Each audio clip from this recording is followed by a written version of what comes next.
fascinating It is rehearsals in the fascinating. dark, isn't it? Yeah, because they do it. They're not just doing it now, they've done it for years. Do it for years, but of course now is the time. It's got to be right. Very good news for you if you are Gordon, watching and listening this morning. Gordon, hello to you. Gordon's been in touch. Excellent coverage of the Queen, he says, and delighted to see David Hamilton making contributions. Well, I'm glad somebody is. We all are. Of course we are. Is he one of the family? It must be. Must be, yes. Yes, lots of love from Gordon Hamilton. Anyway, David is here along with political consultant Emma Burnell to take us through the papers this morning. It's good to see you both. And we're starting with the alleged special relationship between the UK and the US. And of course, President Biden is in the country at the moment, but he's not meeting Liz Truss. No, they're going to meet at the UN as one of those kind of pass-by meetings that they have on the edge of the UN instead, I believe, on Wednesday. There doesn't seem to have been any reason given. It's not a particularly well understood slide, but there are a lot of contentious issues between particularly Joe Biden, who has Irish ancestry, very strong concerns and very proud of the role that the Clinton administration played in the Northern Ireland Protocol, the Good Friday Agreement, which he believes, and many do, is under threat from the unilateral withdrawal that Liz Truss is threatening over the Article 16 and the various agreements between Brexit and Northern Ireland. So do you think here Joe Biden has said, no, I'm coming to a royal funeral, I'll see you at the UN, on my turf? Well, partly on my turf, but also, like, if we're going to have a row, let's not have one on the day of the Queen's funeral. Yeah. And quite right too. Well, yes, I think that's fair enough in its own way. David, let's look at the Daily Star Sunday, should we? And a smash and grab by whom? Is it Daily Star? I thought it was the Sun. Maybe it is Daily. Oh, I don't know. It's Daily Star. It might be the Sun. They probably both we'll got find it. They probably both got it, yeah. Well, the BBC is, this is the headline, BBC in Wimbo smash and grab.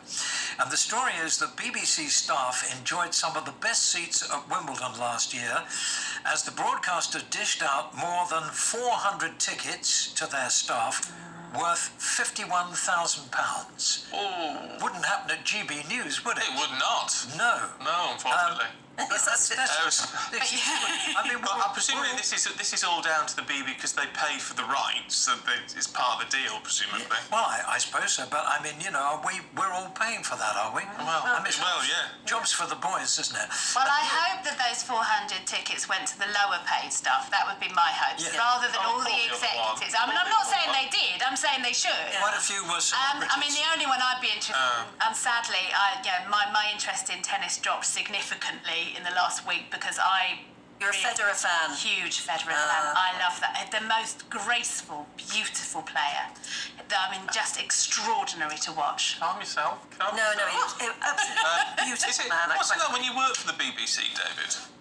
There's nothing like a bit of BBC bashing, is there? But do you when you're working for Anti, do you think this is in effect taxpayers' money and all that, or do you just get on with the job? Most of my stuff at the BBC was a few years ago. Oh, yeah. And we were very poorly paid. When I did Top of the Pops, I was paid about £90 for doing the show. And afterwards, I would do a disco at a pub in the Old Kent Road where I got about 3 times as much for working to 200 people.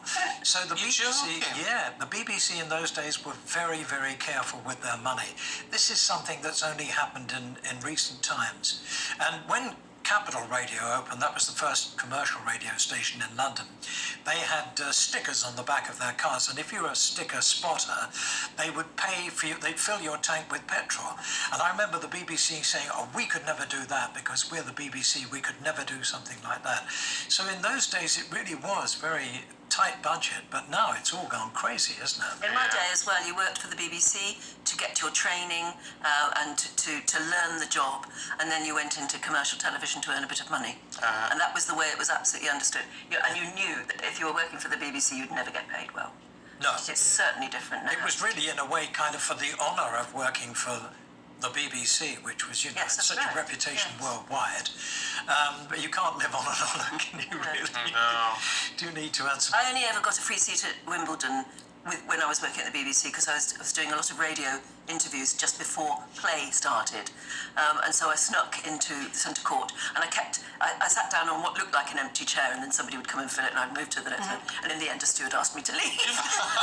Quite right too. Quite right. I watched about half a game, I think, but that's the closest I ever got. I'll tell you what I think people get upset about now, particularly people of my age, is that they feel that, pensioners are now having to pay their licences, and they don't feel there are any programmes for them.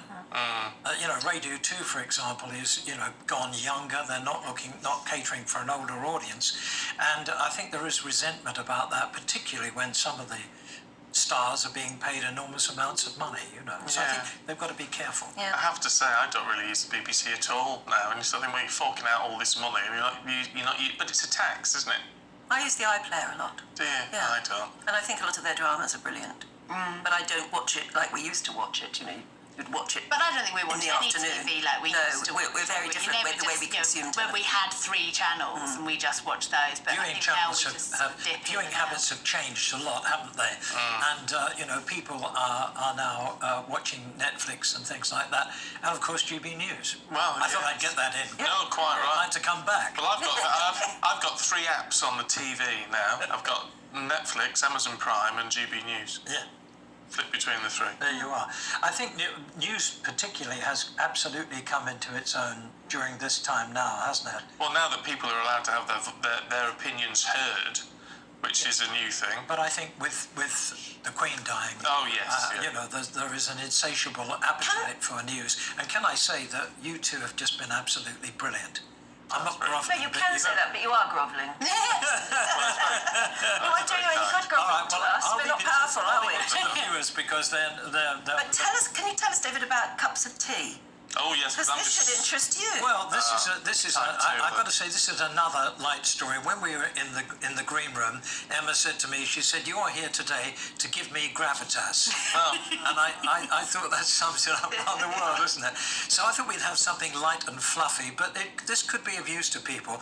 Apparently, 4 cups of tea a day reduce the risk of diabetes, which is something that we certainly don't. Which is diabetes type 2. That'll be type 2, presumably. Yeah, about 5 million people in Britain have diabetes, and we already knew that tea was beneficial for the everything. Antioxidants, because anti-inflammatory and anti-carcinogenic as well. But what we found now is that it is actually the polyphenols.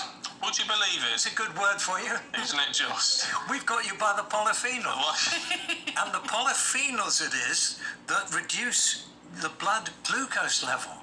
So all I can say is, cheers. There you go, chin chin. So I'm in such trouble. I came on, I very gently talked about my differences with the system of monarchy, not the individuals. And now I'm not a tea drinker. I'm starting to feel very un-British today. Very un-British. I'm sorry, I'm having a cappuccino, but very quickly, you haven't had a cup of tea for years, have you? No, I haven't. Not ever since I got divorced. It's odd. Oh. It's odd that, but my ex-husband used to drink tea like a fish. Not that fish drink tea, but and I don't know. It was something that I sort of had to be me, not Mrs. Him anymore. And so I sort of gave up drinking tea, which is a very weird thing to do because I used to love a cup of tea. Yes. I love. I've never drunk it. Oh, I love tea. I love tea. That including the fact that I threw the teapot at him at one point. It's all right. You might be watching. No, he does watch. He does watch. Sorry. I'll tell you what I quite like with these phrases that we use. You say, my grandma once talked about someone, she said, "Oh, she smokes like a fish." And drinks like a chimney. It's like a kipper. Isn't it funny, these little phrases you never quite forget. They're absolutely no sense whatsoever. More whatevers than you can shake a stick at. Yes. I love that phrase, but what does it mean? Yeah, I don't know. Do you ever? It's like close but no cigar. Yes. Or all that sort of thing. Who first said that? Close but no cigar. Well, it's from fairgrounds, where the prize, if you sort of knocked a coconut off or something, you'd win a cigar. Ah, right. So you're close but no cigar. There you go. But aren't they malapropisms? Some of them are. Is it George Bernard Shaw who wrote Mrs. Malaprop? Is it Shaw? No, it's not Shaw, and I can't remember who it is. But there was a character in the National play. recently had an update of the play this summer. They're called Jack Absolute Flies Again, and Mrs. Malaprop was in it doing some wonderful, played by Carolyn Quentin. Yeah. Doing some absolutely marvellous. Because Mrs. Malaprop was the character who got everything, all of her sayings wrong. Yeah. See what I mean about gravitas? Well, yes, exactly. I feel very uneducated. Uneducated. Well, it's taught me a lesson. Educated. I'm just unedifying. I know there was a sitcom in the 60s that had someone who did a lot of malaprops isms. So I think he wanted to radish me. And all that sort of thing. Wonderful. Perfect. All that sort of thing. Anyway, if you've got any nice little cute phrases and things, just to give us a bit of a smile this morning, why not? There's no reason why. Do you have a member of the family who lets you down by uttering a malapropism? They're very good, some of them. Yes. I remember someone saying, "Oh, he must take his antibioticals," and all that sort of. I love it. I love all My that. brother used to say park arc instead of car park. Oh, yes. Yeah. Well, there you go. Let us know. It was a Sheridan play, The Rivals. There you go, thank I studied you. that at school. Oh, David, I feel right thick and common next to these two. I don't know don't know what any of these things are. Anyway, look, it's good to see you both this one. Thank you very much indeed. You brought us a little smile, which is just what we need. Which is what we need.